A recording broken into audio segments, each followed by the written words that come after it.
shows this week, Brent. Yes, you have. Hello. What is going on, crew?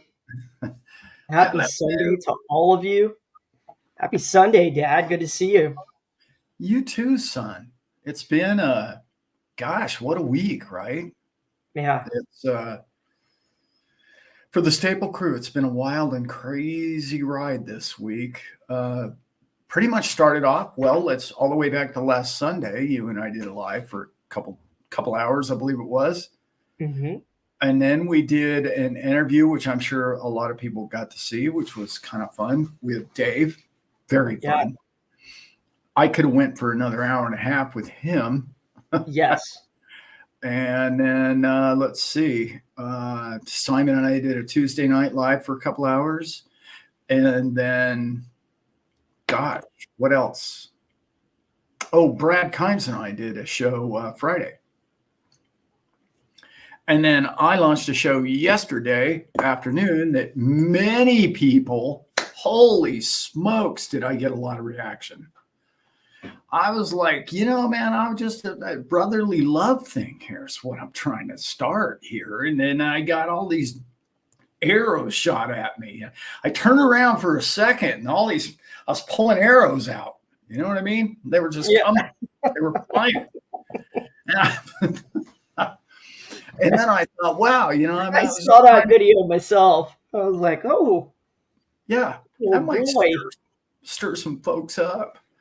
But I made an analysis, and there was 22 negative comments about Bitcoin. Mm-hmm. And there was, of course, 0 comments about XRP. Mm-hmm. I don't know if that lends to the maturity of the two coins or the crowd or whatever it may be, or I don't know. I'm just putting the numbers out there. But I heard some of the most childish statements I've ever seen came from that video. Mm-hmm. So anyway, a lot of people really liked it. And a lot of people thought, oh, well, he likes that coin more than my coin. I was like, that's what the whole video was about, was not being that way. Anyway. Yeah, I think because of the attitude, around it and what we all do actually know about it, it's, it creates that feeling in us where, we want to have that open-minded conversation about all of them. It doesn't matter what project y'all want to talk about. Like, let's get into it. But Bitcoin's kind of a hot seater right now. Especially when we're dug in, when we're XRP Army family, we're fully dug in here, Dad. We just think one's going to help the other and appreciate how different they are. So I like what you said. I do. It's that video. It's sometimes you sit down in front of a camera and you just get brain lock, and not much comes out. That one, I don't know if you noticed, there wasn't a stop in it. There wasn't a gap in it. There was not it just boom. Mm-hmm. That just came right out. So it was. You were delivering that sermon. Yes. Uh-huh. Or possibly I've done so much talking in front of the camera over the last year or two that I'm actually getting better at it. I'm not counting on that. And I wouldn't if I were you. But hey, listen, why don't we recognize some of the people in the group here? That's what I want to do. Yeah. Who all have we got here? Good morning, good afternoon, Becky and Lisa. Tony, it's been great having you in. So good to see you. Aaron, I'm happy for you, brother. Get it, bro. Get it. We got the MK. We got the secret weapon in the house. Yep. I was asking Secret Weapon what he'd like to discuss today. He mentioned talking about the BIS and 1% holdings and how it relates to potential price and future for XRP. So we got that. We got Joanna in the house. What up, girl? We got the crawfish, aka Brent, aka the other B man. Yeah. I love getting on X now. Like crawfish is like all over X, and I just see my name pop up everywhere. I'm like, sweet man, represent, represent it. MKP. Life with Glee, much love. Yeah. And then there's this staple crew in there somewhere. I don't know who they are. We're doing good, Vincent. How are you, man? We got Tony. Mm-hmm. Who else have we not mentioned here? We got Pete. We got Eric. Life with Glee. God, I love that one. Nikki Notes. I love that name, Life with Glee. Yeah. I had a great chat with Becky this week too. By the way, I forgot to mention that. And awesome. Sent some great energy her way, and the girl could use our thoughts and prayers, and our love and compassion headed towards her would be helpful in her situation. Tomato Pete, we got the UK in the house. Who else have we got? That sucks. Dave, what's up, sir? Lisa. We got Lloyd. Yeah. We got this Joanna chick that keeps showing up. I don't know what's up with that. Yeah. Messi, staple of the crew. Good to see you as always. I really wanted to. I thought David. So we did. Dad mentioned we did this video together with David from Digital Outlook. A lot of you know, like Dave and Judy. We love them, and we love talking to them. And I watch his show now. Like I get so into it over the course of the last couple of weeks researching. Then I'm all about it. He did such a great job being a host, and I wanted to kind of throw up some questions for you, Dad, and for the crew today. And we'll sprinkle them in there, and then whatever you all want to talk about, let's get to it. I'm looking at you. We're going to throw comments up. I really want to include the live chat in our videos in the future. We're going to dial that in because we want your voice to be heard. And I was talking to Sean last night, and we were kind of getting on to about the value of all of us kind of giving the best of what we got. And that's kind of the whole point of me asking the questions and letting you all rip. So let's go on this beautiful Sunday. Yes. Crew. Becky's asking, Becky, are you talking about the BIS video you sent me? I think that's pretty much the same question that Landon's asking. But yeah, okay. I have some thoughts on it.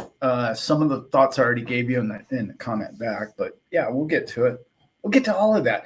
I have an incredible story to tell today. It cost me 2 hours of my life I'll never get back.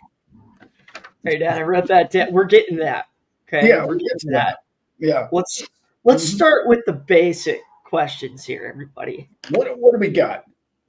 We'll start real primitive here.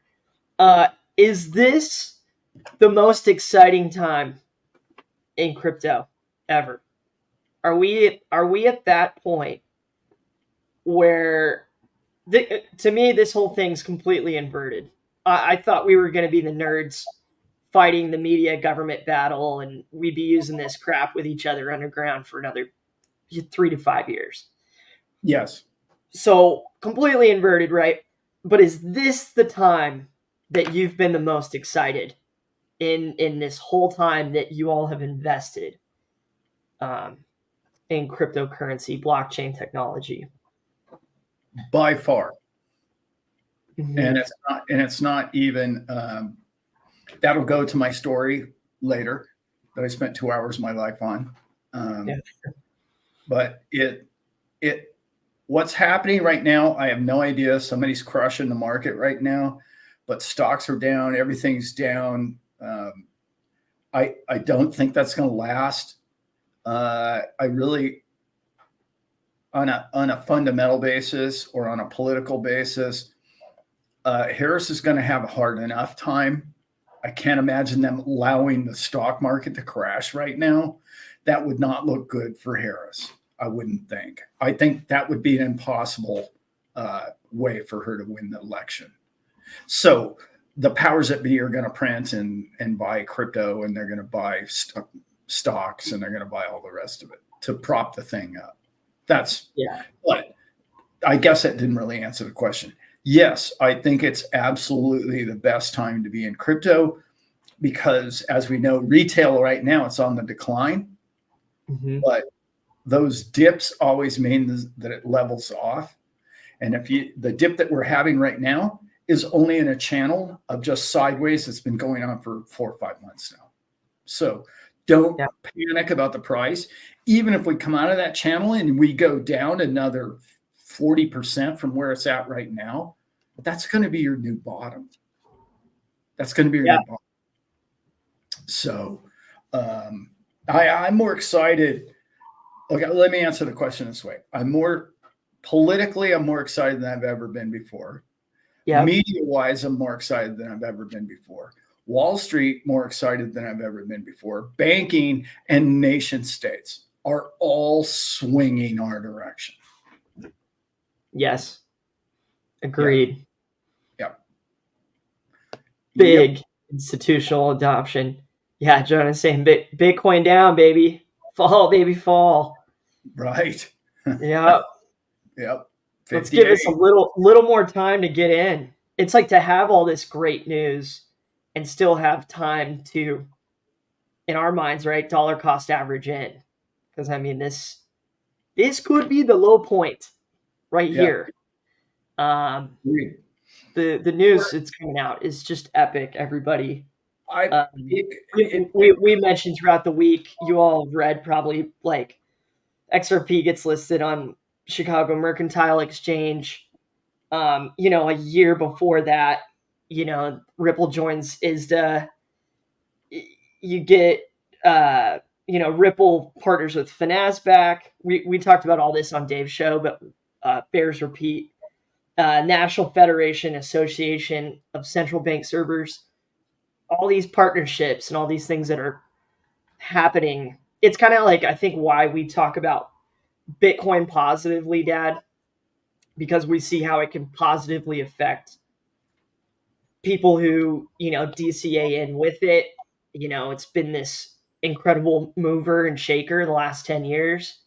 What else would you have rather jumped in a time machine and invested in? I don't know. But then you start to look at how all the partnerships and all the things that like Ripple is going to do globally to move the rest of all of this forward. And that's just to name two. Like somebody was saying in here earlier, there's so many other projects doing so many other things. We're hearing XTC being linked to the treasury. We're constantly looking at Ethereum, and then the next, it's like, what's Cardano going to do? Hopefully within its place someday. Yeah, it's insane. Yeah. It is. So insane, and everything you said about it, it's insane. It's very well. Let's not beat the dead horse there. Next question. What are? Yeah, the horse is dead, boys. All right. Yeah.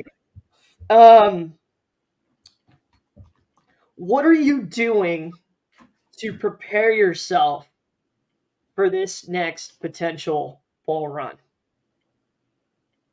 What do you got, crew? Dad, you answer when you're ready. I sold my son the rights to him already. He's not aware of that. He's been put into.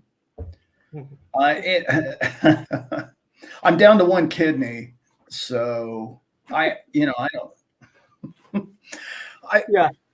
I'm pretty much all in crypto. I Hmm. I I totally understand what Becky says. I wish I had another 1,000 laying around because I'd put it back in right now. Yeah. Like I said, I think God, the shows all blend together. Sorry, guys. I don't remember if I said this on Brad's show or on Dave's show, but either one, you guys probably heard it. I at this time is that nervous time for me, right? The nervous time for me is I know what happens to coins because I tell this theta story all the time. It went from 11 cents to $15 in a month. And when that happens to you, you're sitting there, and I had quite a few of them, right? But I think I had like, I don't know, 10,000 of them or whatever it was, right? I had 10,000 theta. And I was sitting there, and I was like, well, had I had 100,000 of them, it would have completely changed my life. Instead of having $170,000 worth of theta, I would have had 1.7 million. So I just, you know what I mean? Those numbers are real. And what happens is you sit there and you go, oh, I didn't get enough of those coins at 11 cents, right?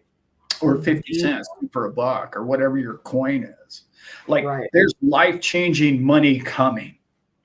And and I'm not asking everybody to, sell their son and their kidney, but I am saying that that's what hits you.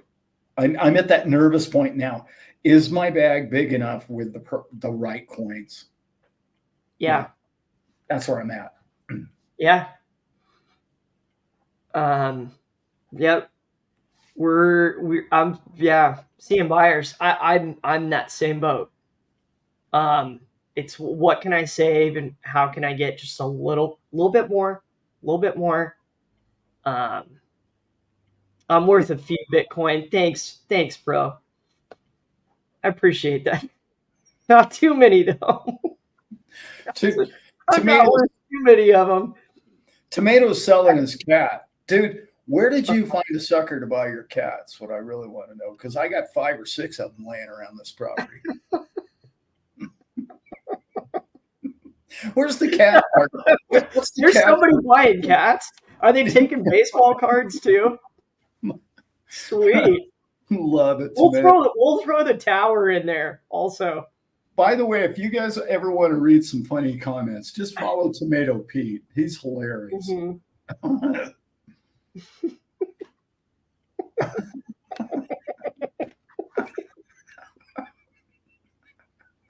So maybe it was the neighbors. I don't know. It could have been somebody's cat. Mm-hmm. Yeah. Here you go. Yeah, we know where Sean is at. I already sold my soul to rock and roll. Dude, that should be a lyric in a song. Yeah, it probably has been. It probably is. You guys are hilarious. I love it, man. I'm looking to do the same, brother. Looking to do the same. Okay, we'll throw this one in there too. Get a little. What do you got? I got to say this before I forget. Let's have it. If you want to meet Mr. Solar Sam, myself, Mr. Ron Wood and his lovely wife, Kat, and let's see, who else is going to? Simon's going to be there. JV's going to be there, the guy who created the bot. Let's see, I'm forgetting a bunch of people. Wayne's going to be there and his lovely wife. I'm forgetting somebody. There's 6 or 8 people only at this point, and we're going to be in Panama City, Florida for the weekend of the 17th and 18th, hanging around the beach, strolling around the condo, around the pool. And it's just kind of a boardwalk play. I've never been there. I just looked at it online, and it's just going to be, we're going to be bar hopping. Yeah. And I'll be drinking sarsaparilla, but everybody else will be drinking whatever octane they're into. Mhm. Hopefully, hopefully, the secret weapon's going to be there. Sean, Yeah. or sorry, the legend, not the secret weapon. Uh-huh. I don't want to screw those two up. No. Yeah. Both amazing men. Welcome in Simon, Cody, SBF, H versus M. Dave, welcome in, my brothers. Let's Yeah. go. Another question we'll throw out to the crew. What do we Uh, got? you, Dad. This is a research question. This is the one that I try to inspire myself with. Where am I at? What's getting me excited in this space to where I'm gonna research something online. I'm gonna get a book about it. I'm gonna dive into something. What Mhm. is that thing for all of you right now in this space? What besides, how's the price doing? What are you really looking at? What do you really maybe want to add on to your repertoire in this time when we're still talking 50 cents here, you know, bull run not quite yet. What do you want to start adding on to yourself as an investor or just what you're into with blockchain? That's a great question. Research, I'm really, I bounce around a lot. It's really Mm-hmm. hard to stay on just one thing and get to the bottom of it in this world that we live in. A lot of it is our attention span, mine in particular, but a lot of crypto is moving in every space. Like I talked about earlier, it's like five things, five categories are all exactly what I dreamed of. You know, I was listening to Perry Ann Bourne and from the Digital Chamber of Commerce with Brad, interviewed her earlier this week. And I think it posted today or yesterday. You must listen to that interview because she gives you the political insights of what's going on. What I really like to, I don't really care what politicians do or think. Okay. Mm-hmm. But she told a story. I know this is kind of answering the question, kind of not, but she told a story about a representative that put forward a bill that was anti-crypto, if you will. Mm-hmm. And they put the bill forward. Their name was on it. I'm submitting this thing. And they got so much negative feedback that their name is off the bill now. The bill's still out there, but they're like, well, I don't want any part of it. My constituents just said, you will not do that. And it was something like 1 million different views this video got on. Hey, look at this guy. This guy's trying to pull a fast one on all his crypto people. So it kind of reminded me of what we were talking about last weekend on the show when I was saying, you and I create government. What we want, they go, oh, well, the politics, oh, my people aren't going to vote for me. I better get down with this. The whole Trump and going positive with Bitcoin thing. Mm-hmm. So, and let me circle the wagon and say that what I really like to research is how global economies are going to adopt this. In particular, the use of XRP, in particular XRP, because I already know what they're going to do with Bitcoin. That seems pretty obvious. Yeah. Yeah, but that's what I get into. I don't know. I didn't really answer the question. No, you did.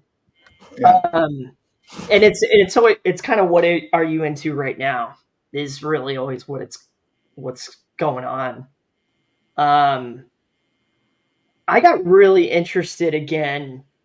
You mentioned it, but I got really interested in like quantum computing, and you know, I was talking to Sean about this too last night. It was when you've got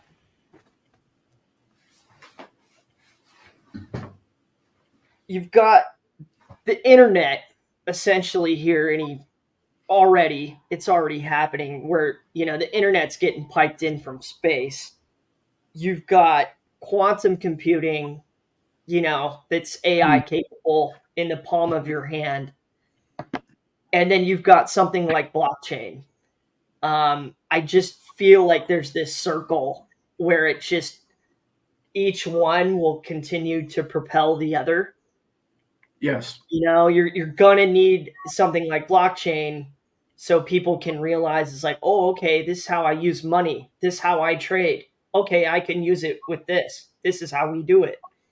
And Agreed. then quantum computing and the extension of the ability to be able to make tokenization easier, the tokenization of things, and the advancements that are going to happen naturally within the internet itself, and our ways to be able to package it and distribute it and have it also play into strengths of blockchain. And so I'm just trying to study and get deeper into the future of that circle and how they're all going to snowball each other, Yeah.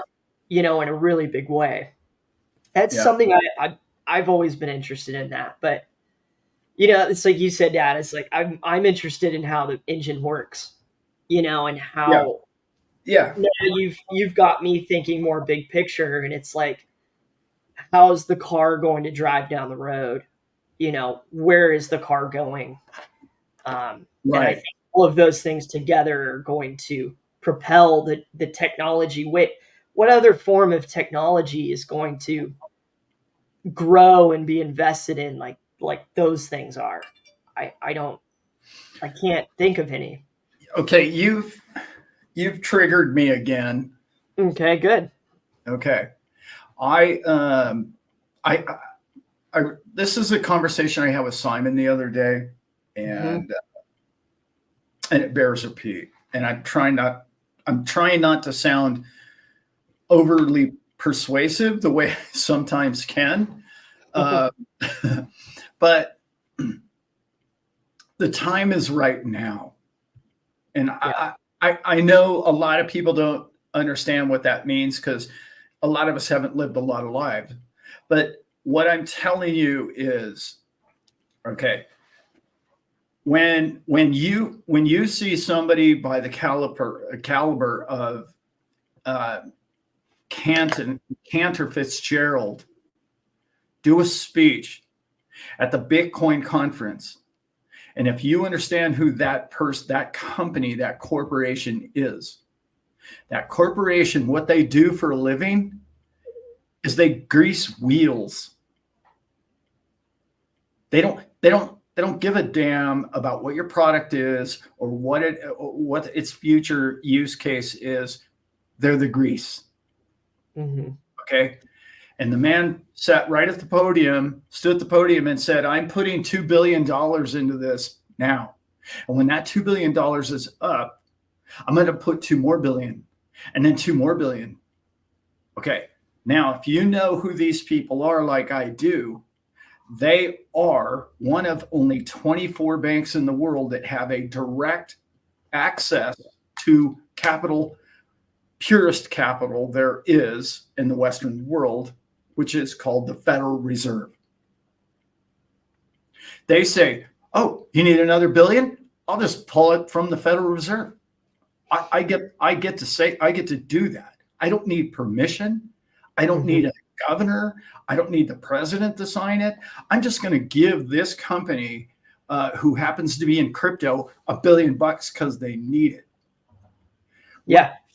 All the politician crap goes away when the grease shows up. Okay. Mhm. And that's where we're at. Now, that's just describing where I'm going with this. The grease, I'm going to use a dock analogy or an analogy of when I was a captain, when I was a swab before a captain. We used to have these dock parties. Okay. And the brokerage would be like, hey, man, I'll buy a case of beer. And you guys can sit out here and drink and we can all network together. Right. And then that particular dock party got bigger and bigger and bigger until all of a sudden Caterpillar showed up. Okay. All these people wanted to put their banner up next to our dock party. And then everybody went, this is really cool. We'll just have a social event twice a year or 5 times a year. Okay. And then the next thing you know, about a year later, I come back from an overseas trip and there's a red carpet. And now there's palm trees. And now it's turned into a damn boat show. And then you're talking about every corporation there is. And what happened was all the boat captains or all the people that were in on the beginning parties became the new who's who of boating and yachting. And all of a sudden, Oprah Winfrey had this television show about, the third greatest job in the world is being yacht crew. And the entire dock was packed of people just wanting to be a stewardess or a deckhand or whatever it was in the early mid-90s. And the next thing you knew, it was the cool thing. You had to be there. But what really made the grease happen was the greasy of the wheel. But it was corporate institutions were putting, they don't care about profit. They care about the new hot network. And they care about the new place because it's all a write-off. All those trees and red carpets, a write-off for them. But what you and I need to do, I gave this expression to Simon the other day, was they're shooting into a bucket with a fire hose now of capital.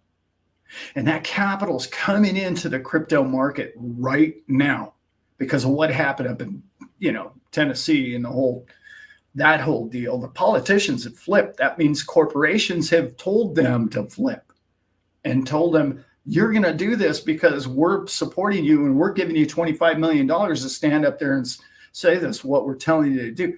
All of this capital is coming. So now what you need to do is they're shooting a fire hose into a bucket. You better put your bucket next to it and get the spillover. You got to get the spill. I know you own crypto. I got it. You're in the driver's seat. And that's probably the best thing for almost all of you out there. But if you have the opportunity, if you have the social skills, if you have the ability to walk in a room, just ask Sean or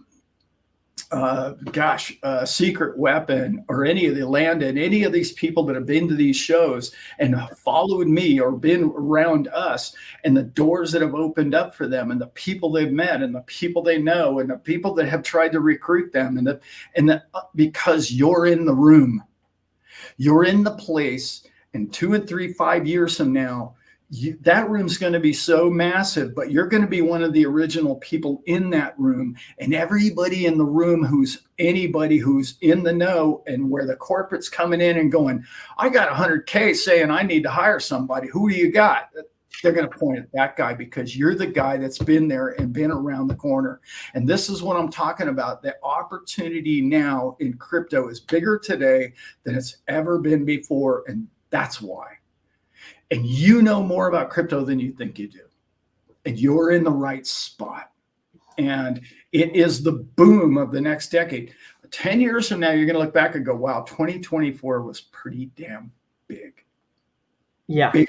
Big. Yeah. Yeah. Anyway, that's my rant about that. Hope all that makes sense. I love it, Dad. The time is now. Yes. As much as it's like to my whole point, I want to know where it's going. I want to know how it's going to evolve.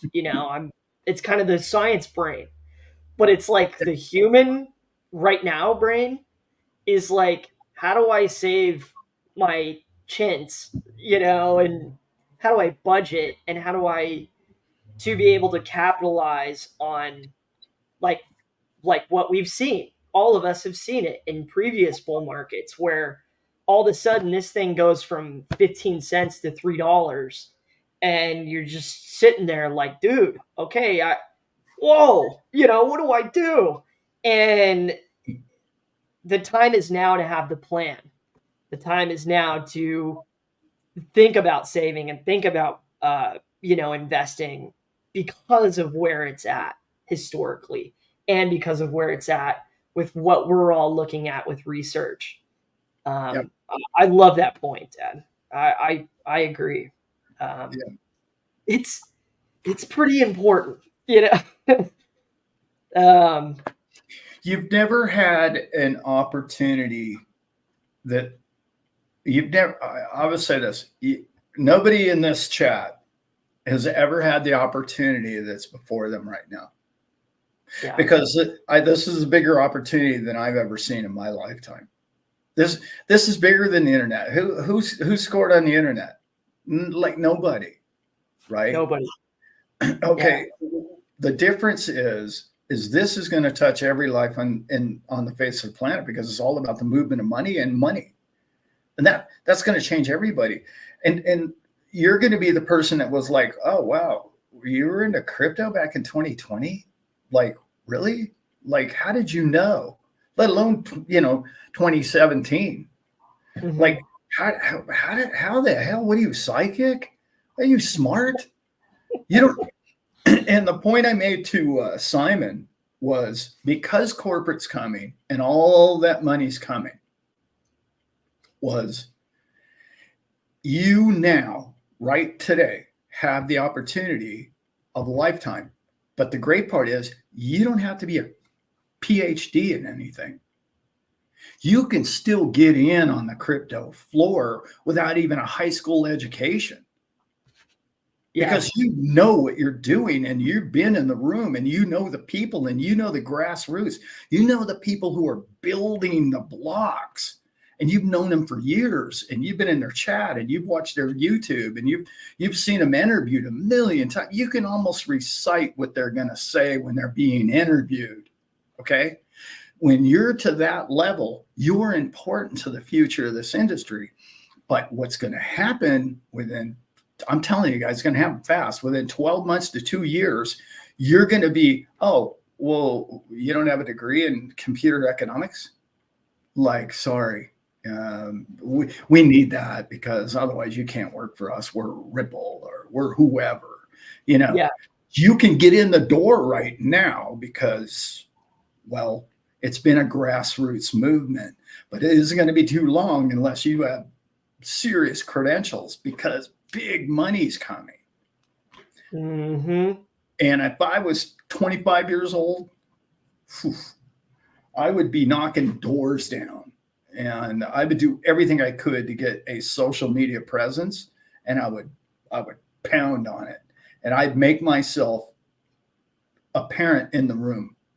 I'd go to all these shows and I'd walk in the door as if I owned the place and don't ever look back. Anyway. Yep. Yeah. Love it. Yep. It makes me think like my uncle was a firefighter in Vale, and from his stories, he pretty much walked on, as you did back in those days. Yeah. And in my lifetime, that was one of the first careers that I wanted, and it was because it was such a sought after job.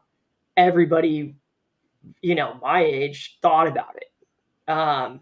Or was like, hey man, that's cool. That seems like a cool job. Plus, you make a lot of money. Plus, super hard to get. It's going to be sought after, and you will be the people who were in the know. And I heard Sean say this to me recently. It's because you actually took the time to listen, or to do the research, or to read. And there will be a lot of people who just come to you, and this is this is the one I always hear. Everybody, this is 9 out of 10 times, when crypto comes up, and I'm usually not the one in the room to bring it up anymore. Yeah. It's I don't trust it. I don't trust it. And I immediately just think of, they don't know what it is. They don't know how it works. They don't see what's coming. They haven't, it might have come across their desk, but they're doing something else with their money, right? Yeah. which is fine. There's a lot of other opportunities elsewhere as well, but this one is technological face melter type stuff, as we know. Yeah. It And really is. I'm really happy to be a part of it with all of you. I'm tickled. Volatility, Dad. So next question to the crew. Do we think that we're going to see the type of shorts and corrections? I know we've gone over this a lot, but the same type of shorts and corrections that we've seen in previous cycles, or are we thinking this is really the one where, kind of like Cody said, this is kind of going to be the bull run that we should have had in 21, where the thing really decouples, all of the adoption really hits in a bigger way. Instead of 5% of the population, 10% is now in, infrastructure's being built. And I wrote down ETFs. Are these big institutions, Dad, are they going to want these huge corrections now that they have all this investment money in? Well, the short answer is no. But again, that goes back to my story I need to tell. So I don't want to. Yeah. But is it time? Is it time? Sure. Let me tell a story that I did yesterday. Day before, Friday. I did it Friday after I was on an interview with Brad. Because the news of Friday or Thursday or Friday was there's a small little company out there that you may have heard of called Merrill Lynch. Incidentally, they're massive. All right. And Merrill Lynch sells stock to millionaires, basically. And they have a personal broker. And so each Merrill Lynch broker has an incentive to sell his product that's in his house to everybody. This has never been open to crypto before. Okay. I know ETF's been out there. ETF just came along. But in-house brokerage, which is what I talk about, the shops have, I think there's, don't quote me, 17,000 stockbrokers just with Merrill Lynch. Okay. So 17,000 stockbrokers starting, I believe the day is Monday or Tuesday, the 6th or 7th. I couldn't get a clear answer on that. Yeah, Leah's saying 15,000 go live next week. Yeah. Okay. I want you to listen to a phone call I had. So I call this office, Merrill Lynch, and I say, hey, I want to buy some Bitcoin. And I get by the way, I was on hold for 20 minutes. And I get this lady who says, how can I direct this call? And I said, well, I'm looking for an agent, but I'm looking for a broker, but I'm looking for somebody who can sell me some Bitcoin. And she says, oh, well, I don't believe we handle Bitcoin, but let me give you somebody. So I wait another 15 minutes and I'm on hold. Really nice music, by the way, kind of a bluesy rock thing that I was on hold with. Anyway, so which showed some real taste. I finally got this person on who is a lady, and she essentially says, so I understand that you're interested in opening an account. You don't have an account with us. I said, well, actually, I would only want to open an account with you if you sell Bitcoin. Oh, you're asking about the Bitcoin, you and the other 1,000 people that I've just answered phone calls with. And I was like, oh, okay, that's kind of forthright. That was nice. She goes, we don't offer that yet. It's coming this week. And as soon as we do, we will be able to. I said, well, is there a limit as to how much Bitcoin I can buy? And the phone went very quiet. And she goes, we don't have any of those numbers yet, but I'm going to take down your phone number here and I'm going to get those answers for you. Let me get my supervisor on the phone. Mm-hmm. I wait another 20 minutes and I'm thinking to myself, okay, all right, whatever. So this guy gets on the phone and he says, just like this, he says, so how much are you considering purchasing? And I said, well, that just depends. What I'm trying to find out is your limits. Oh, okay. Well, do you have an account with us? And I said, no, I don't. And he says, well, we'd really need you to set up an account before I could go over those numbers with you. I said, well, you don't know what your limits are or what your availability of Bitcoin is? And he said, well, no, not really, but here's what I can tell you. And I said, okay. And that was my other question. What are your fees? And he said, our in-house fees are 0.72, which is almost a full percent, right? Which is quite high, by the way. Mm-hmm. So he goes, oh, okay, well, this and this and that. There will be a limit because there's, as you know, an availability or an access that is very difficult for us to obtain a lot of Bitcoin all at once. So they're already aware of scarcity.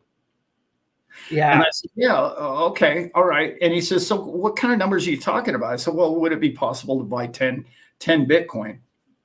And he's like, 10 Bitcoin. Oh, yeah, I think we could probably handle that. And I said, okay, all right, that sounds fair enough. And he said, well, this is going to be a new trial basis for us. And I said, well, have you guys beta tested any of this?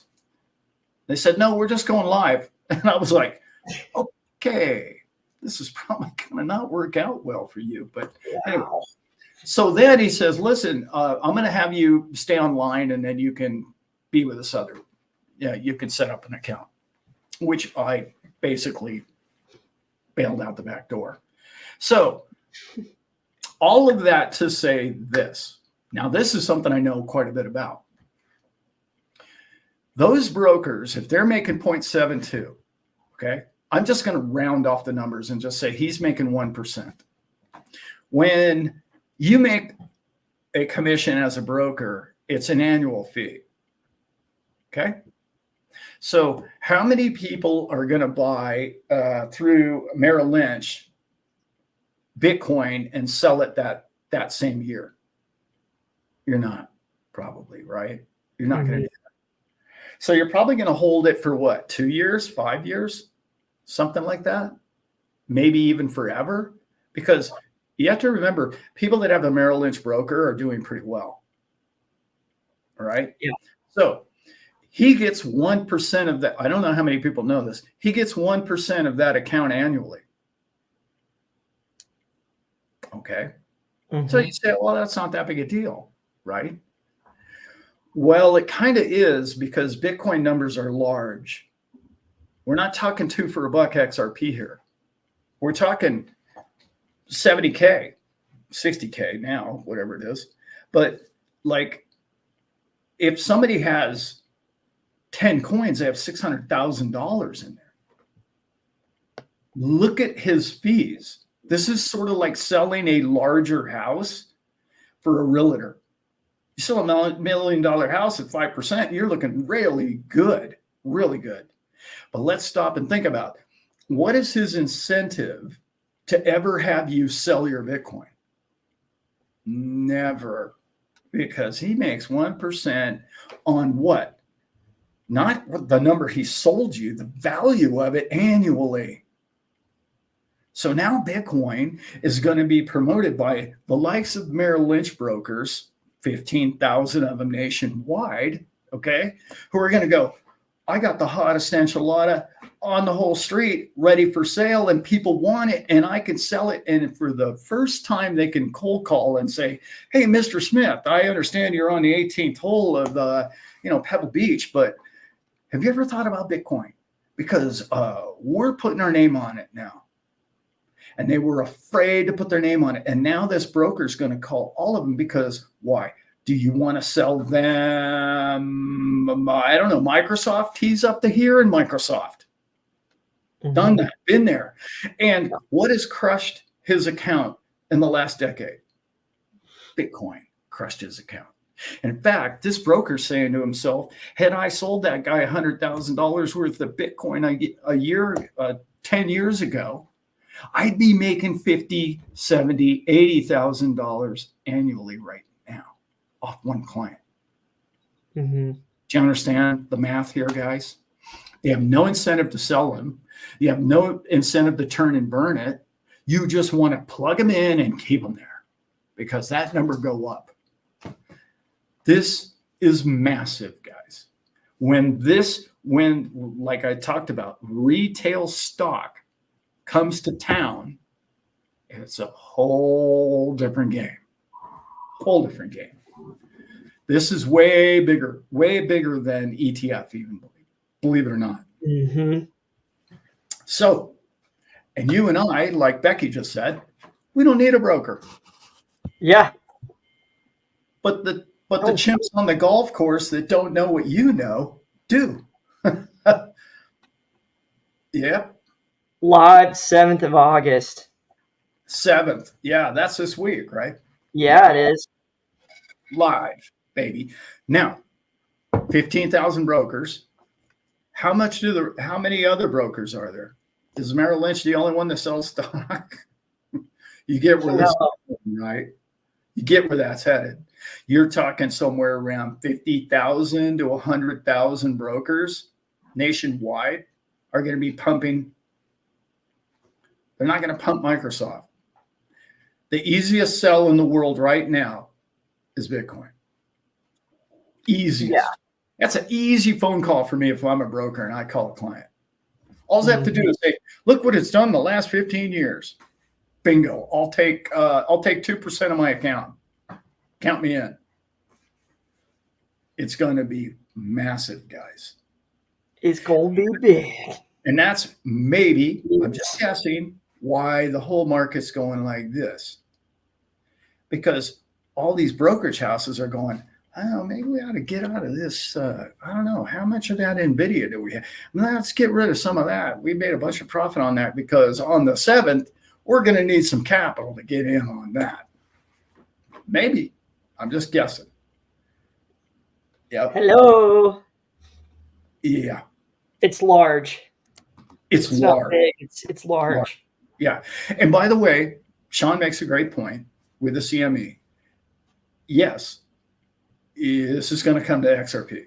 And yes, this is going to come to Ethereum and all of them. Because like I like to say, brokers they'll bet against your grandmother and tiddlywinks. Does anybody even know what tiddlywinks are anymore? Checkers. They will bet against anybody on anything if it's making scratch. Yep. Yeah, they added XRP and Internet Computer, which is, I think it's the 25th and 26th cryptocurrency that they've added to the CME. Yeah, CME. By the way. And partnered with CF Benchmark. That was the other thing I read. They're the leading provider of cryptocurrency indices. Who's the I want to know the innovator of the person that came up with the name of that crypto. Internet Computer. Like, really, dude? That's like the most creative name you could like come up with, or what? It's like you're like really creative, dude. It's not cute and sexy like all the other ones are, but it's still getting me looking at it, you know? Yeah. It's like, yeah. That might have a little utility. Yeah. What is going on, everybody? Dave, you won't be broke long. No. Yeah.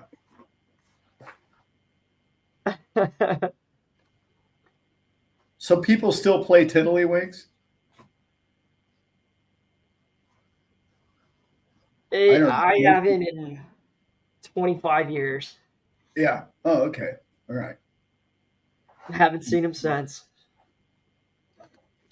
I think I used a Rector set one time in one of my videos, and people are like, is that a sexual tool or what? what is an erector set? I was like, I am old. Yes. Yeah. It's that thing that the kids used in Sandlot to try to get the baseball out of the yard with the little catapult thing. Yeah. The That's what erector it is. set. Yep.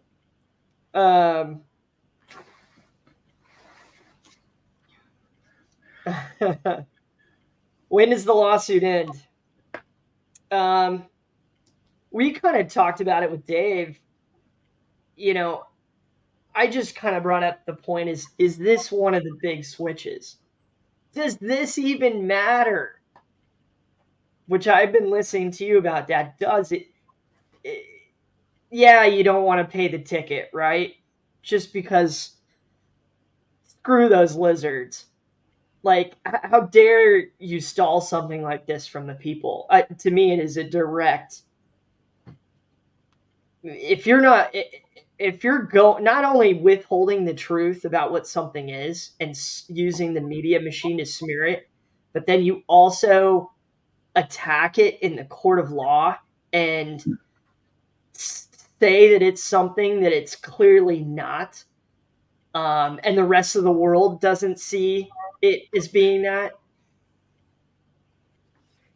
Yeah. Do we even care at this point, Dad? That's my question to everybody. Do you even care about the court case? Is it a light switch at this point? Yes, of course there's going to be some pump after the news of the case ending. But does it even matter in the big picture? My answer is no. Yes, in terms of like how it's like XRP is going to be able to be used and adopted in the United States in the near future. Mm-hmm. It has to play with that, but yeah, that's all I got. Yeah, Win speeding ticket. We're ready. Right.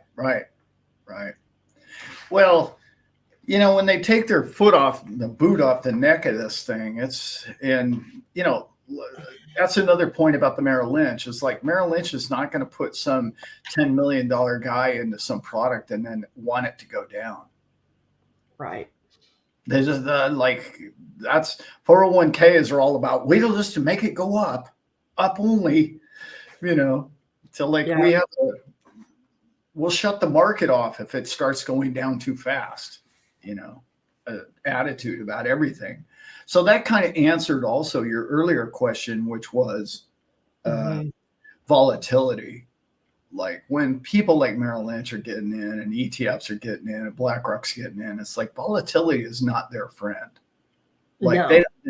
they don't want the phone call of the guy going, dude, you just put me in a $10 million worth of Bitcoin that's down 20% today. What's going on? What are you people doing to me?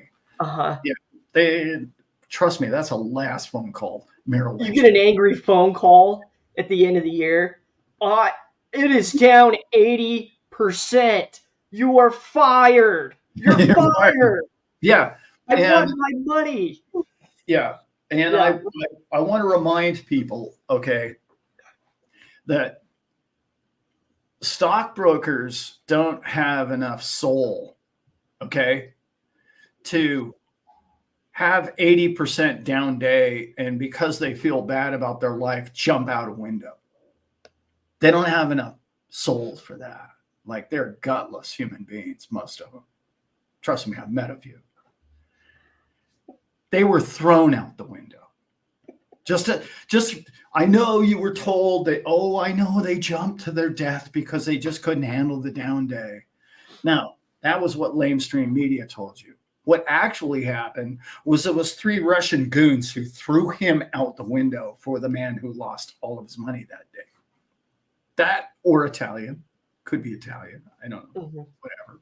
Yeah, don't know. Asian. They don't, it could be anybody. Yeah, I didn't mean to just pick on the Russians, but yeah, flying lessons is what that's called in the industry, and it happens a lot. Yeah, that's. By the way, did you know that's why they don't have windows in skyscrapers anymore? Yeah, because it was happening often.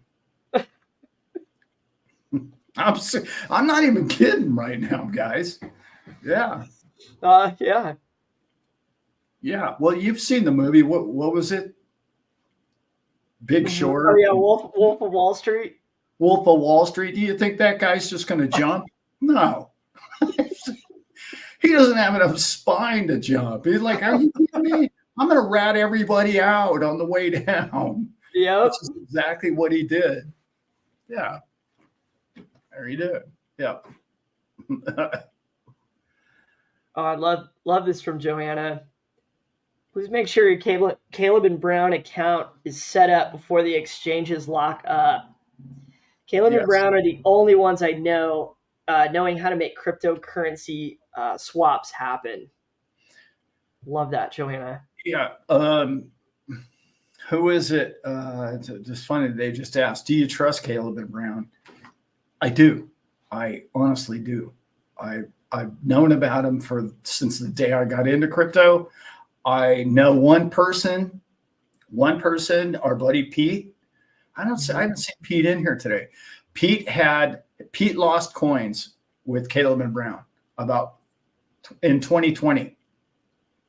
He lost a bunch of XRP with them, but he'd lost it worse before he put it on there, and then he lost more with Caleb and Brown. And the beautiful thing is Pete went up to the people at Caleb and Brown at the XRP show and went, hey, I need to talk to you guys. And Caleb and Brown went, oh, what's your name? And it said, I don't want to use his full name, but Peter goes, I'm Peter such and such. And they go, oh, you're the guy. And they go, man, we feel really bad about what happened to you. We will tell you that will never and can never happen again. And we call it the Peter rule around this office. And we backdoored it all, and we made sure that can never happen, what happened to you. So like Pete said, he goes, well, I didn't see him wanting to give me any money back, but Yeah. It's changed also. They're insured now. Your coins are insured with Caleb and Brown, which is big. So you may not get the coins back, but you'll get the dollar amount value. Mm-hmm. That's what I understand. Yeah. Also find decentralized exchanges. Agree, Professor. Much love to you today, bro. Pete's got one for us. Broker chucking could be a new Olympic sport.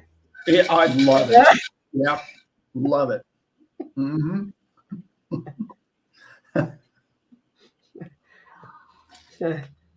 You did see the midget scene, right? In the Wolf of Wall Street, right? Yeah, they're chucking all sorts of stuff.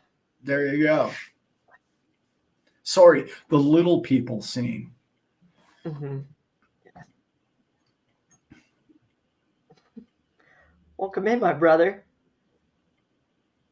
Yeah, Peaky. Nice. Peaky is what? He must be a truck driver or something. He's in these Hopefully access not denied, brother. Peaky knows what that means.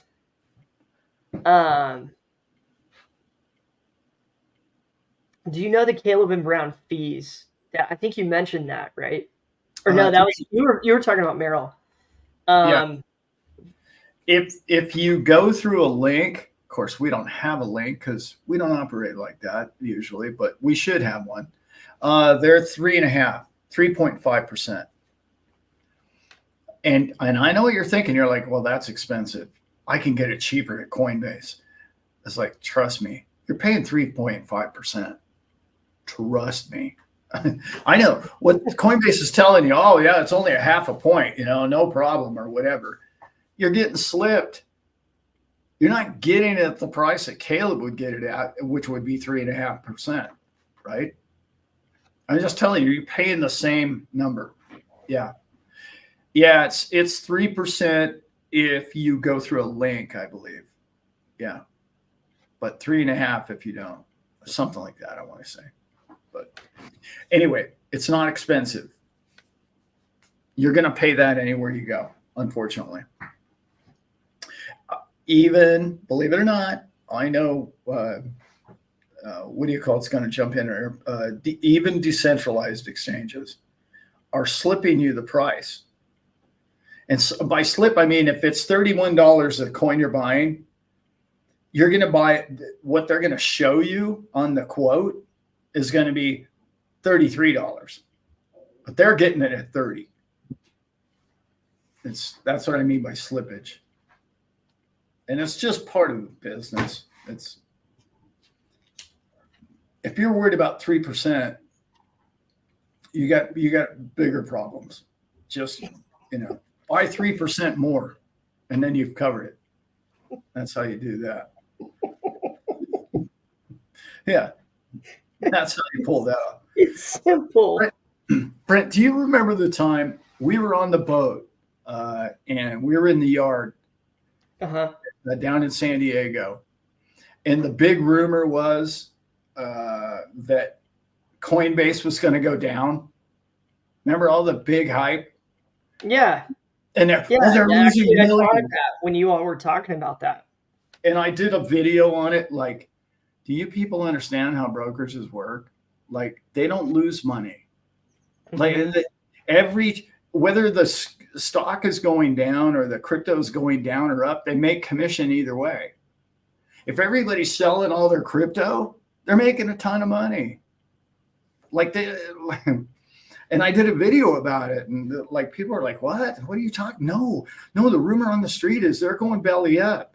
I don't know if you guys saw it, but I think they made like 1.2 billion or something last year. Mm-hmm. Crazy. Yeah. Crazy. Here's a question. Taking the big crypto exchanges that are out there in the world, when this game of musical chairs really starts cooking, and the music really stops bumping and everybody's trying to run it, the types of assets that we all have, what's the incentive, I guess, for an exchange to continue to be an exchange? Why would you, if you know it's going to go up, right? Why would you be selling it off to people? And so I wonder on that part of the argument, and then also they are private entities, they are privately owned, does your exchange get so big at some point that they're like, okay, well, I could sell this thing and buy the Cowboys. Why wouldn't I go do that? So there's things like that to me, there are other ways where exchanges fail, not necessarily just scams, but things like that it's like, I wonder, what do you think about that, Dad? Well, I mean, I think it's a great question. It's a great point. I mean, they can always buy back in, though. You know what I mean? Mm-hmm. Like, it's never right. It's just relative. You know what I mean? It's like, well, okay, well, you have to pay whatever your neighborhood is, $500,000 for a house for where you live. Well, 5 years ago it was 300,000. It's like the new level becomes the new price. So, yeah. It's really tough to, I don't know. It's tough to answer that one because it could either way. I mean, it works, right? Right. We don't know. We don't know. Yeah, we don't know. Alan, have you heard from Bob? No. I lost contact with Bob, actually. Bob had a massive stroke, and he only talks with his immediate family. I have spoken with his wife.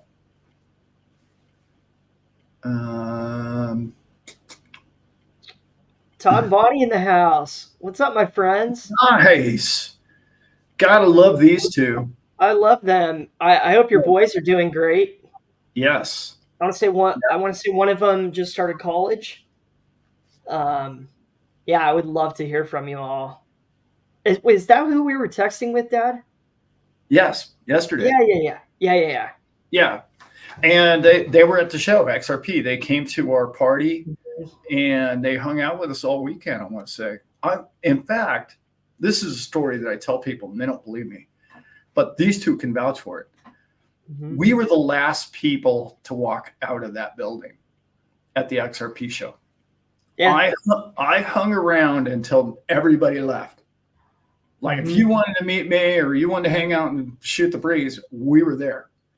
And I just remember it was, I want to say it was Ross and Rebecca, and it was like 5 or 6 of us left. And security's like, you've got to go now.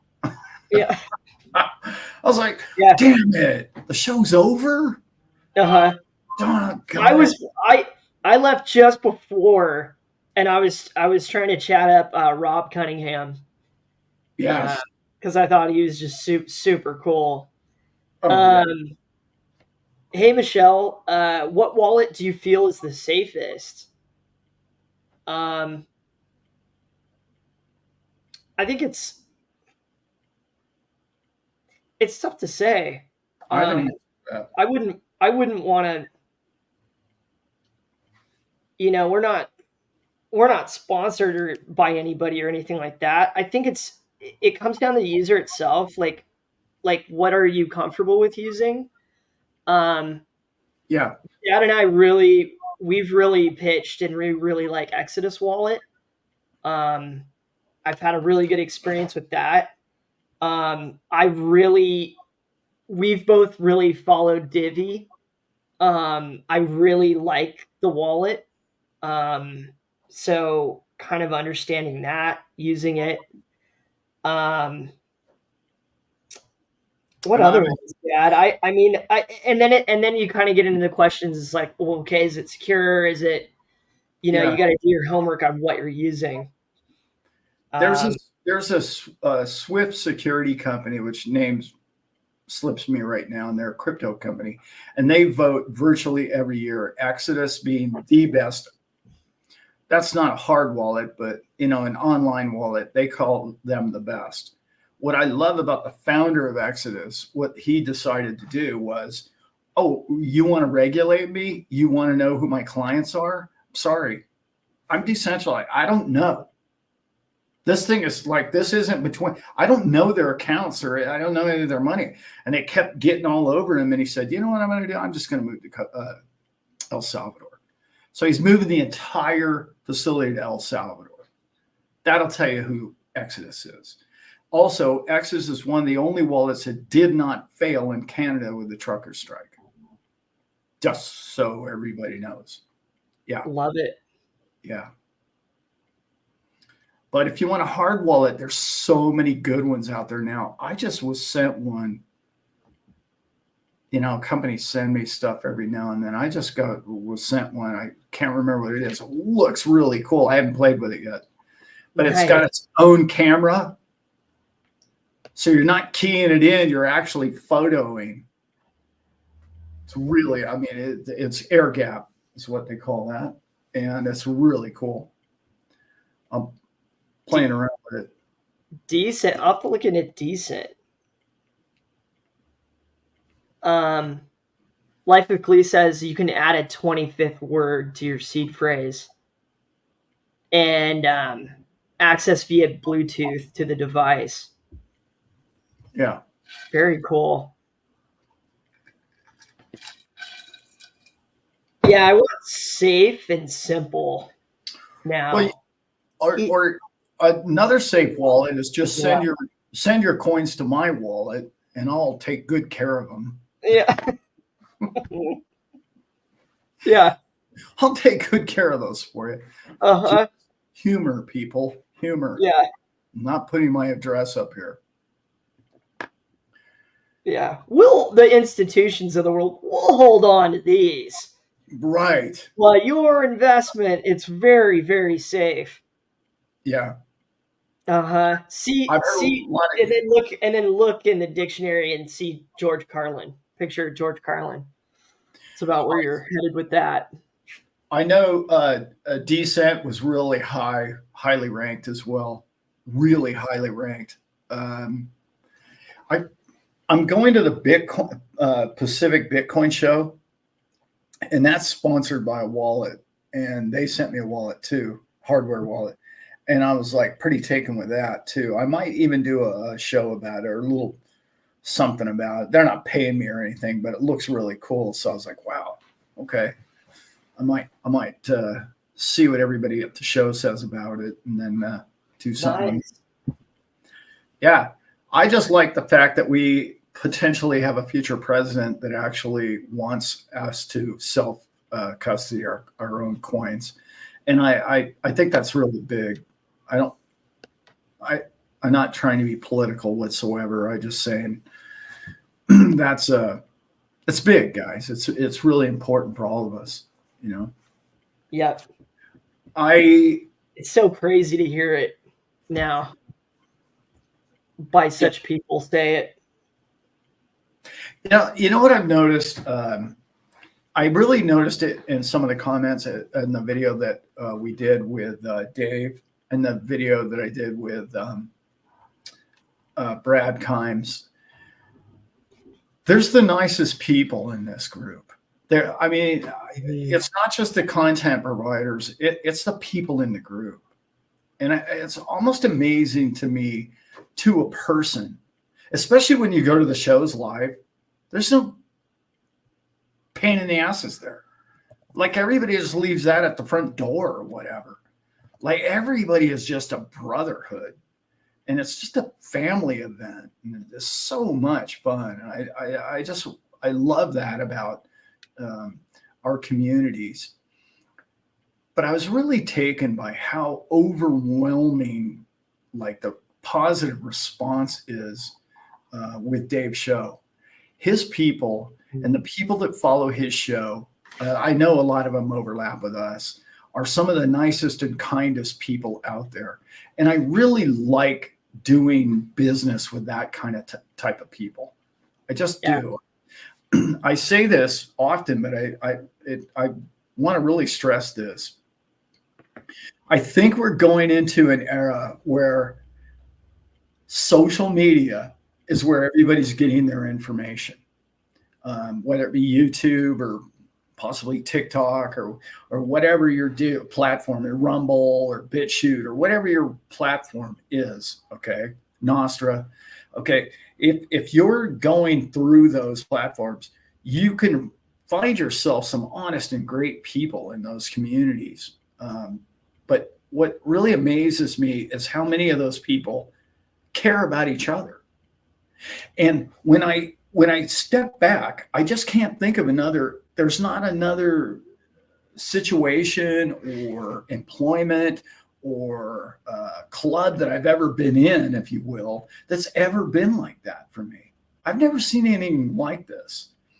So when you get a hold of people that are just incredible in that community, like his community, our community, Zach's community, I mean, there's so many, Dave and whoever, the people that you meet are changing the world. And they're like, I don't just say that like, oh, they bought a bunch of coins, they're changing the world. It's like, these people are going to be wealthy. Yeah. They're going to be the new wealthy people of the world. And think about who they are. Think about the way they see the world and what they want from the world, right? Like, I don't know. I don't know Jeff Bezos personally, but the guy made a ton of damn money. What does he see for the future of the world? I don't really know the man. But how can one guy have that much money? You know what I mean? Like, I'd rather have 1 million people be millionaires. And that's the difference between the space we're in and where we were. I don't know. It just really struck me with some of the comments from the video that you and I did, Brent, how kind and generous. And, I closed my video yesterday with this, and I really think it's so important. And I'm stealing this content totally. And I can't even remember which show I'm stealing it from, but he basically says at the end of his show, he said, just go out there and do something kind and nice for somebody. Even if it's just a comment, even if it's a like on a video, or if it's just something that, or a prayer for somebody, or whatever it might be, go out there and do it every single day. And what you'll know, he doesn't say this part, but I'm going to tell you the truth. The more you do for others, you're going to get 10 times back. Yeah. Just if you just think good thoughts about somebody, they don't even know who you are. They don't care. Even if it's a bum on a street or something, and I'm not talking about giving him $10. I'm just have a positive thought for the rest of his day. That's all it takes for you to have a better day. Not just him as well. I don't know. I didn't mean to go on that rant, but yeah, no, I practiced that for like a year straight once. Like I just thought of 3 random people in my life, just at any given period in my life, and I just kind of wish them well, and there's something about that, and like the positivity that we get from Dave and Judy and how much we appreciate that in others. I think it's like why people watch our channel and appreciate it about us. That's how we feel about the crew. When all this stuff pans out, and even before, like now, it's like, we just want to be friends with all of you in the future. Yeah. That's we want to have fun and do meetups and talk about everything. So you get those kinds of people on both of our shows, and I saw that in the comments too, Dad. And it's so exciting to be in a community like that. Eric Helson. I can barely spell her right, guys. Gary Cardone is exactly where I saw that. At the end of his shows, that's what he says. Go out and do something good for people. Don't ask anything in return. In fact, don't even let them know you did it. Like, that's what he does. Yeah. It's really a cool. Pay it forward. Yeah, Robert Driscoll.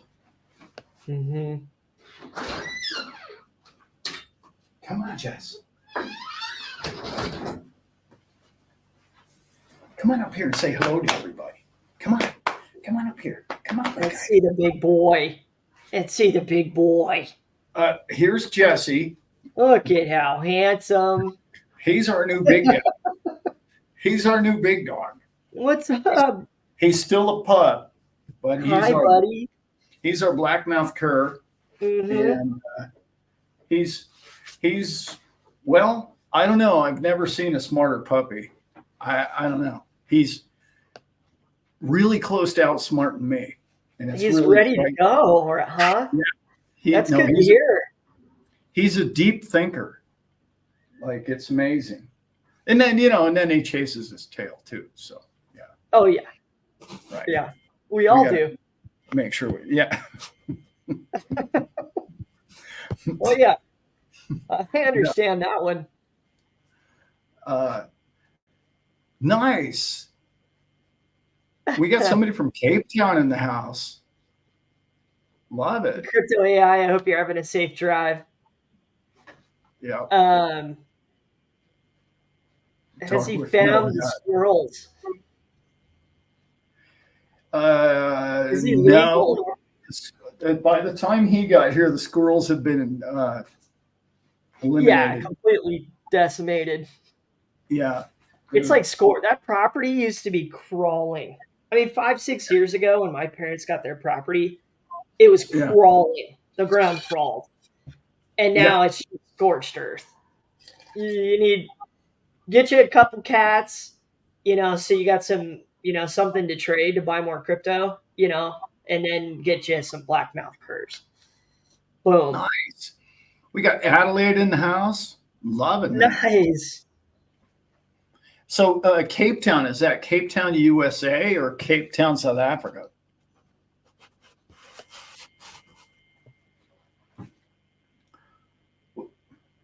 Yeah, what's up, Vibra? Nice. We got everybody in the house. I got 110 in here, folks. I promised somebody I was going to talk about the BIS. Okay. Mm-hmm. Becky sent me a video of a guy, and I don't know how many people saw it. Let's see if I can recall the guy's channel. Anyway, he was talking about the BIS, and he was talking about how Ripple or XRP coins will probably have a set number, and that's only the number in which they'll ever achieve. And it's going to be because they are level 2, they'll never be level 1 coins. And he included Bitcoin in that. But there's a couple of points I'd like to make about that. One of the things is I read that report too, but I read that report 2 years ago. Well, a year and a half ago, somebody sent it to me. And that he's exactly right in what he's talking about. But the BIS vote, I believe it's every 18 months on what is what, right? Mm-hmm. And what's a number 1 asset? What's a number 2 asset? What's a level 3 asset? Okay. So the last vote about Bitcoin was only 2 votes away from being a level 1 asset. So what do you think the future is going to be? Is it going to continue to be a level 2 asset or a level 1 asset? Obviously, the trend is headed towards it's going to be a level 1 asset. Now, the other thing I'd like to say about that video and the BIS is he was concerned because there was a lot in that document that was basically saying, well, all these level 2 assets aren't going to be valued. They won't be valued like gold or other level 1 assets, which are banknotes and treasuries. So, but the thing he's forgetting, he's like, well, BlackRock, see what BlackRock did is they circumvented the whole thing and they went around that level 2 asset value. And they said, we're going to make an ETF out of this thing. And by making this thing an ETF, that means that it will always be a level 2 asset. And we don't have to, do anything else with it. We could just make a commission off of it. And we'll never allow the true coins, okay, or your wallets or your private wallets to be the most valuable part of the asset. In other words, his opinion was they made a derivative, being the ETF, of your product and, scorched earth you and I's coins in our private wallets in their value, their net real true asset value. Mm-hmm. And I'm like, no, you're missing something here. When they make an ETF, they have to hold the coin for number 1. Okay. For number 2, only the United States so far, by the way, is in cash time. In other words, if you give them cash, you can't pull a Bitcoin out. You can only pull cash out. If you give them a Bitcoin, you can only pull cash out, which is not good because you can create a derivative like that, right? The rest of the world who have adopted ETFs, and I think there's 4 nations now, but Hong Kong in particular, okay? Mm-hmm. It's in kind. In other words, the kind that you put in is the kind that you get out, okay? So you can put coins in, or when they have to buy the coins, they have to own the coin, the Bitcoin, or XRP, whatever the coin, and they can give you in kind, or you can request in kind. I want the coins, I don't want the cash. That's the big point about that video that he missed. He was saying, oh, they circumvented all of us that are true wallet holders, and they screwed us, and they're just going to run us through. And I'm like, no, man, you missed it. You don't understand the custody of it and how custodial works. So, Speaking of custodial, Caitlin Long is quite possibly the most righteous human being on the face of this planet right now. I know that's a bit of a stretch. on a business sense, she's incredible, people. She is absolutely getting crushed by our current government. She's created a thing called Custodial Bank in Wyoming, and she's a saint. And they're crushing her legally. They're throwing her into court day after day and ruining her financially day after day. And more lawyers and more paperwork and more time. And they're going to keep her in court forever. And what's happening is other companies associated with maybe the initials of like, I don't know, Goldman Sachs or these other banking institutions are coming in and doing the exact same thing that she's doing while she's busy fighting the dogs off of her. And it was her brilliant idea to essentially, if you want to open a bank account, okay, with custodial bank, you can give them your crypto and they will hold 100% of your crypto.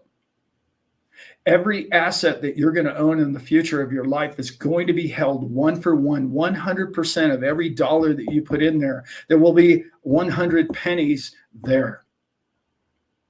What a concept. And they're running her through the mud because she wants to do it.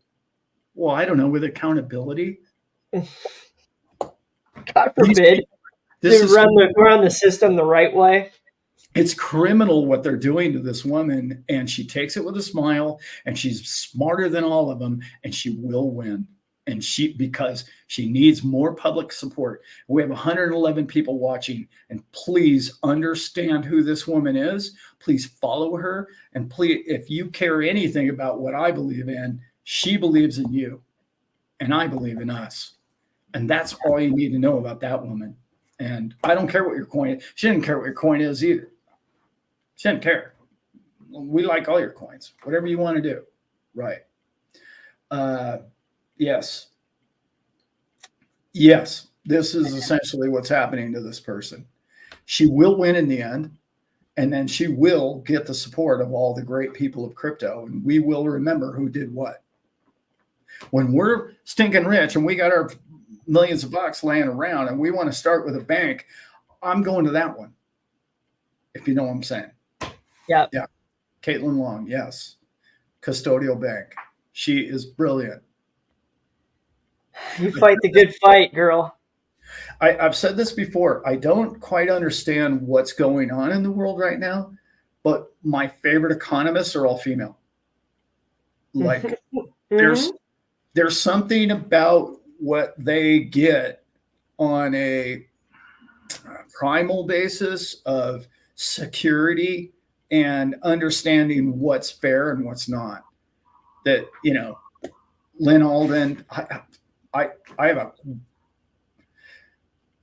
have hope, but I have a huge possibility that I'm actually going to be able to meet Lynn Alden at the Pacific Bitcoin. That's who I would want to meet. She's absolutely brilliant. She's a level of economist that is like, I have to listen to her videos more than once. Mm-hmm. Like I can follow almost any economist. I want to read her books so bad. Same. We got to get that. Yeah. Let's get that and share it, Dad. I read Crawfish. Other Brent got his brother the digital finance book. I just keep digging in. There's just so many little gold nuggets that get you thinking about, a lot of the stuff that you talk to us about, Dad. It's how is blockchain going to affect the entire system? This legacy system. What's going to have to adapt to be functional in this digital age that is literally happening. Yeah. And all this liquidity flow and how does it work? And there's some really cool case studies in that book too, which is really fun to get into. Yeah. But yeah, I cannot wait to get Lynn Alden's book. Good call, man. Our female economists are rocking it. Rocking. Yeah. Yeah. Also, Perry Ann Boring, another one, brilliant mind. She's more political, but she really smart girl. I briefly got to shake her hand in Vegas, but she's one of those people that's making a difference in crypto. So yeah, Daniel DiMartino Booth. She's Yeah, she's a bit of a doomsdayer for me, but yeah, I mean, I like her work, but she's been calling for the end of the world for a while now. Oh no. Yeah, I mean, I get it. There's a lot of math that points to that, obviously, Oh but yeah. yeah, I don't know how it is she worked for the Federal Reserve and doesn't understand that they can change the rules at the drop of a hat. Like she still doesn't like. Hmm. She just goes by the math. Well, the math says they have to do it like this, and it's going to crash tomorrow because of the math. And I'm like, well, they don't. Their slide rule is like flexible. It's yeah. Catherine Austin. I really used to like Catherine Austin Fitts years ago. Um, she really took a dump on crypto, and I was like, what are you talking about, woman? And then she went all cash and silver. So I was like, well, yeah, okay, maybe. I mean, I get it. Yeah, she might be right about that. You never know, you know. Yep. So I get a lot of them wrong. But yeah, I like her fundamentals a lot. She understands. That's another person who most economists, what they do is they follow the math. And well, the math says that we can't continue blowing this bubble bigger. It's like, well, what part of the bubble getting bigger have you noticed over the last 50 years of your life? Like, what do you mean they can't? They just did, and they Yeah. continue to do, right? I was just watching. I like Mark Moss a lot, and Mark's uh, entertainment. Mark's the whole spectrum. Mark can be. Yeah, You can explain doomsday to you and deliver it in a way that you're like, okay, well, I'm happier that I'm in the knowing of this information. Thank you, Mark. But like in this particular one, and you made me think about it earlier, Dad, was he was talking about monetary easement, and in the past, like in the U.S. when the last few presidencies, the last few cabinets have implemented quantitative easing, that was kind of the direct. But what we're seeing now is the indirect easing, and yes, the levers that don't necessarily, like you explained, the grease. When the yeah, grease comes to the party, yeah, you know, all of a sudden these things just start slipping under the rug. yeah, These new laws, this new regulation. right, What's going on right now during the Olympics? Hey, look over here, yeah, and it's the global currency, man. Is you just look at it more and more, and it's like more money into the system, yeah, and then price of everything rises, and where do we get it? At what point do you get in and you're profitable from that as well? I think is the point he was trying to get at. It's like, how can we benefit from inflation? And in this case, it's like you buy early, you have an asset that matters to people and yeah. that's going to appreciate. Boom, That's you're that's there. That's like the whole thing. they, And so even the fear about, yeah, all of that, like the inflation war on everybody. It's like, well, yeah, are you going to sell your house for less than market value at yeah, any given time? It's like, no, we're not. Like we're culprits right. to this. And Let so me, having assets that really matter, like crypto is going to matter yeah, uh, in the global economy, is just it just makes so much sense, and I feel like it takes that fear away from me, Dad. it You does, know, it back does, in the yeah. day, I used to just be Mark, like, "Oh man, the plan," and they're, "Oh my god," and no, I don't feel that way at all anymore. yeah, Um, no, you know, you, okay. It's always been the game. The hmm game has always been if you own assets, you'll be fine. That's always been the game. right? And just they don't teach it to us and we don't understand it. But now because we understand sound money and we understand crypto and we've seen what happened to Bitcoin and we've seen what happened to gold and silver lately, we're like, well, wait a minute, we got to have these assets because the wealthy get wealthier with assets. Okay. Or they get really cheap money. Okay. Mhm. There's only two ways to do this thing. But if you're Right. sitting in cash, you're losing to inflation, right? But Mhm. I gotta remark. Okay, this is the one I hear all the time, and I love but they doubled the size of the bubble in the last 4 years. Everybody who's in sound money will throw that in my face every single day, and I say, yeah, that's right. They they certainly have done that. That's right. Yeah. If 4 years ago, if I would have told you that they're going to double the amount of money in 4 years, and what would you have told me? You would have told me they can't double the amount of money in 4 short years. You would have told me that. You would have said we'd be in helter skelter right now. Yeah. Look around. Are we in helter skelter? No, we're not. No. So all the math that you thought 5 years ago didn't actually happen, did it? So let me point out something real simple for all of us to understand. People say, well, they can't pay the interest. They're printing the money to pay the interest. Hello? Hmm. They're printing the money to pay the bills, to create more Yeah. bills, to create more debt. All the debt from 20 years ago is gone. If you understand true liquidity of a market, you get that the only new money or real money is a new loan or a new purchase. That's new money. The most deflationary thing anybody can do is pay your bills off. That's deflationary for them. All of a sudden, if everybody in the world paid their bills off tomorrow, they would all go broke. Hmm. There would be no money movement. Yeah. So here's the biggest point that most economists don't get. All right. Let's take a candy bar. Okay, candy bar is probably a bad idea, but I'll even go with it.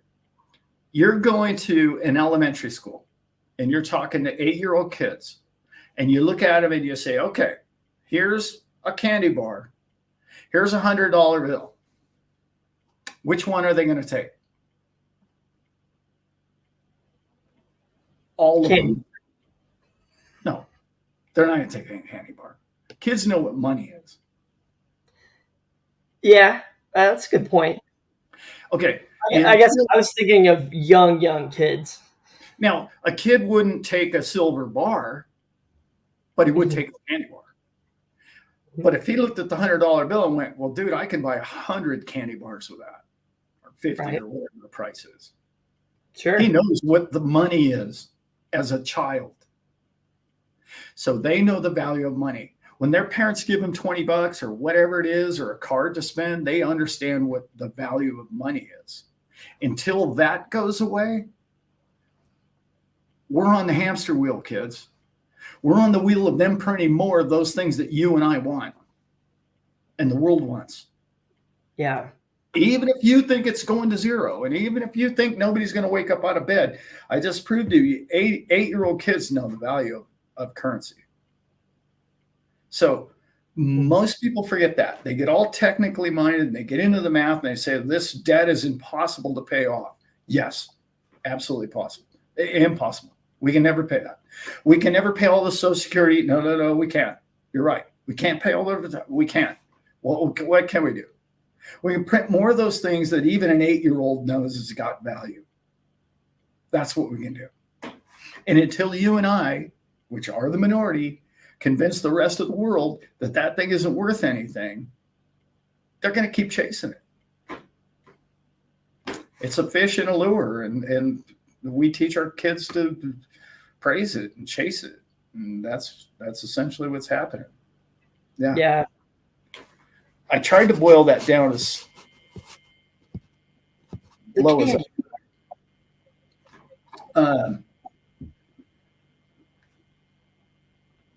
yes. What was that? John is correct. The people that create the money game have thought that we all think the Federal Reserve is stupid. I thought the Federal Reserve was stupid for 20 years. And then I went, but they got everybody in the world wanting this thing that they get to print on and nothing. I'd say that's pretty brilliant, actually. Yeah.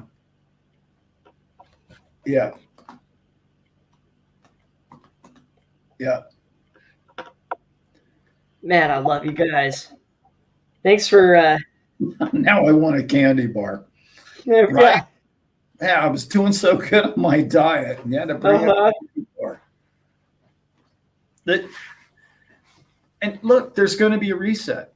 Of course. Yeah. One day they're just going to knock a bunch of zeros off. They have to, because you're going to go to the, grocery store, and a tomato is going to be $85, and you're, well, wait a minute, let's bring it down to 85 cents again. Yeah. It's just knocking zeros off, guys. This thing that we call money or currency is simply an energy. It's what you believe it is. I had this conversation, I think it was with Sammy, and everything, people say, oh, well, crypto isn't money. Crypto can't be valuable. It can't be money. Everything is money. Okay. Right. If a dog's willing to buy this, if somebody's willing to buy this dog or the puppies from this dog, Mm-hmm. the dog is money. The puppy is money. Well, how do I know that? Because you just paid me money for it. Mm-hmm. Everything is of value, other Yes. than maybe clean air. I don't, maybe even that to some degree, right? So everything is exchangeable. Yeah. Fertilizer, poop Right. is exchangeable. Who knew? You either have to pay to get rid of it. Yeah. Well, what's the difference?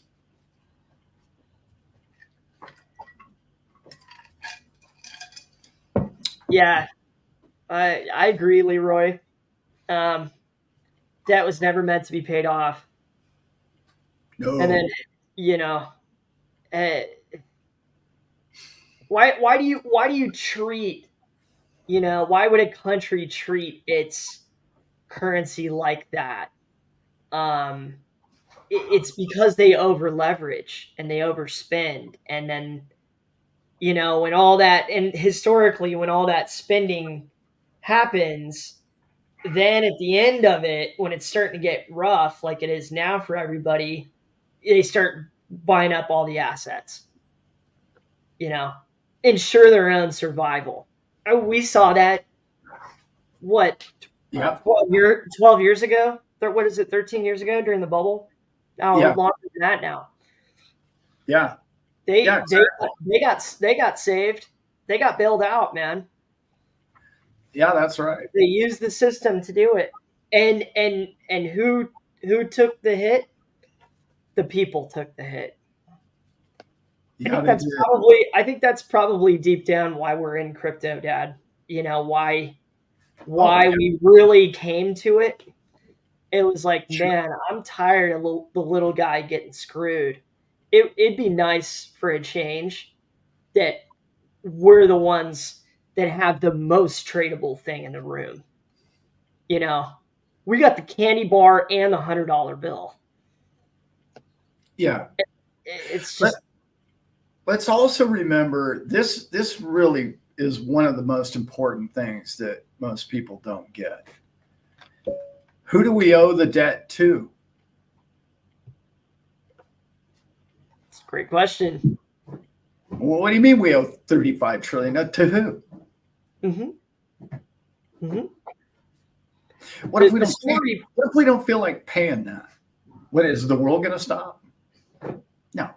No, the world won't stop. Okay. So defaulting on that debt only gives you what? A bad Moody's credit. Okay.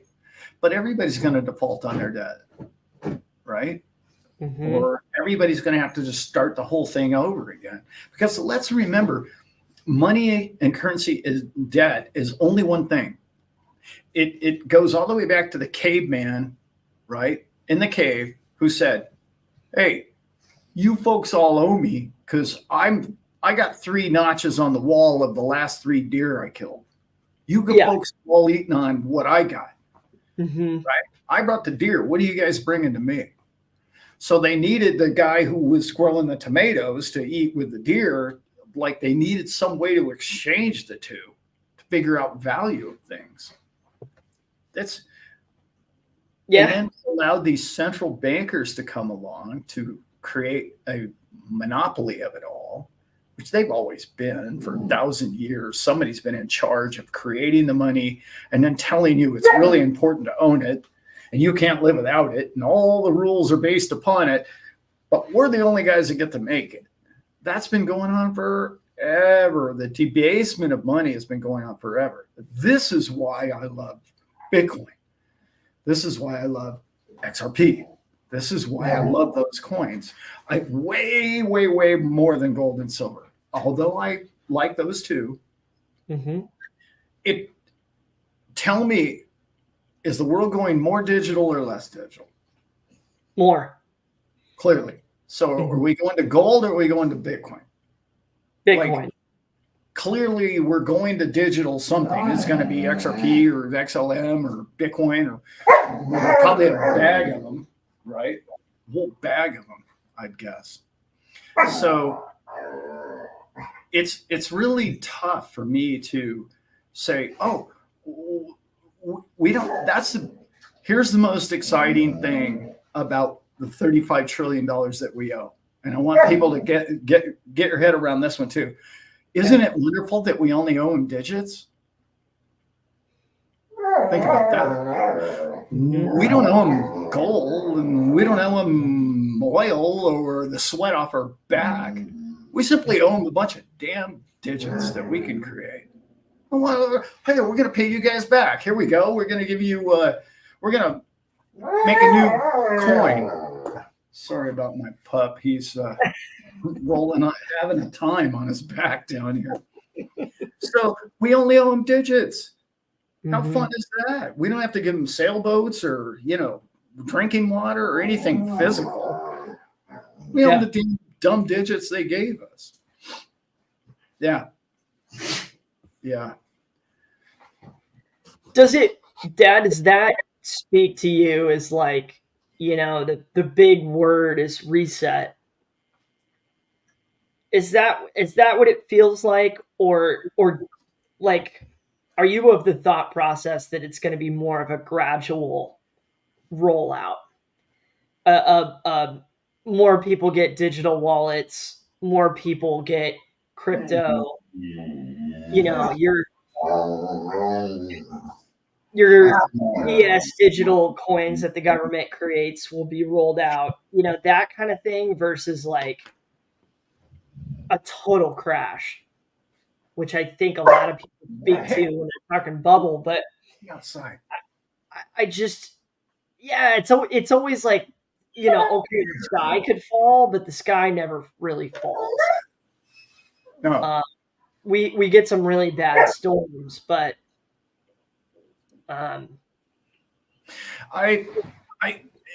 again, it's a reset thing, reset the numbers. When people just think it's just too absurd. It's too much inflation. I can't pay. I can't pay my bills. I don't know if you guys noticed, but insurance has gotten that way. Like people can't pay their insurance. It's not even as much their mortgages, and especially Florida is just getting crushed by insurance payments. Well, the insurance companies aren't like getting rich over this thing, home insurance. Everything to replace what the hurricane did to the house went up in price. That's where your problem is. That's where you start running into issues and holes in the dam that you can't fix. As long as they can keep food, water, and somewhat electricity and shelter fairly cheap, they don't have to do the reset. They can control the power of the energy of all the dollars. But as soon as they can't do that any longer because of these bubbles or these holes in the dam that pop out, such as insurance, they've either got to now supplement, like they did with the banks, the insurance companies, by printing a bunch of money and bailing them out. And then they're going to have to bail the commercial real estate out because that's a massive bubble. So what happens is you keep, playing whack-a-mole with all these massive bubbles until the point where it just becomes so absurd. It's like, all right, we got to stop and do this over, and we have to have a 10 greatest, nations are all going to sit down at the table, and we're going to get it right for you people. And, we start all over again. Yeah. I don't think it'll be a crash. I mean, Yeah, they always try and Professor crash the market, but I honestly believe also in crazy. divine energy to some degree. That's not Yeah, going to let us to go to Mad Max world. That's not happening. I just yeah. My sorry, father's point. Nobody wants that. Nobody wants that. no. You know, And there's they a might lot be of stubborn and stuck in their ways, and there might be some really bad cookies out there trying to throw a lot of nasty crap at us. But it's not what everybody wants. It's not. That's there's not fun. That's not going to help all of us grow and change and yeah, make the most out of this existence for ourselves or anyone else. yeah. Um, There's a lot of people and a lot of channels that will tell you that the elite are trying to kill us all, and to some degree, some of the sick ones probably are. I mean, they're never going to succeed. I mean, that's just absurd. That's not reality. Yeah, that's. I mean, I'm sorry, that's not what's going to happen. But hey, I got my and I believe in a divine energy that's not going to allow that to happen to mankind. So, yeah, yeah, no, I love it. call me a kumbaya guy or whatever, but Yeah, now I'm going to echo it, man. That's what I that want. that universal energy is way more powerful than any elite committee that is controlling global banking systems. Trust me. Yeah, Yeah, it's not even a fair fight. yeah. When you see how, and you all have seen it in different forms, how amazing people can be. Yeah, Um, sleeping giants, sleeping giants. They've made us very sleepy, and you know, oh, okay, sure, yeah, we'll do this, whatever, no problem. yeah, Big problem, big problem. You know, it's I'd say time to wake up, but that phrase has been just turned into some silly radical division of people, and I think the real logic is going to show up for you. What did he eat there? What did he that's eat? the, that's the cover for the microphone. He scarfed it. It's it's chewing Oh on no, my shoe, and yeah, Jesse. I know. I just told everybody in the He's so 100 darn cute, though. You don't even people. want to get mad at him.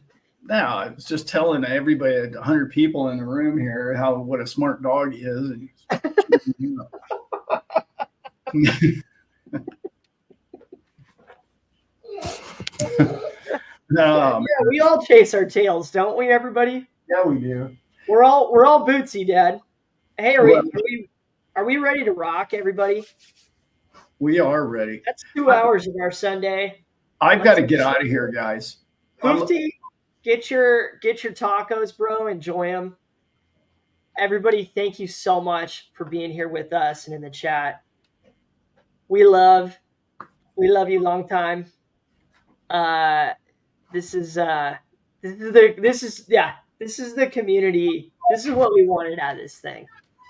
So let's all hang on to it. Let's all stick with each other, and this is going to be awesome. This is really going to be awesome. Great job this week, Dad, on everything. We will see you all very soon. Out.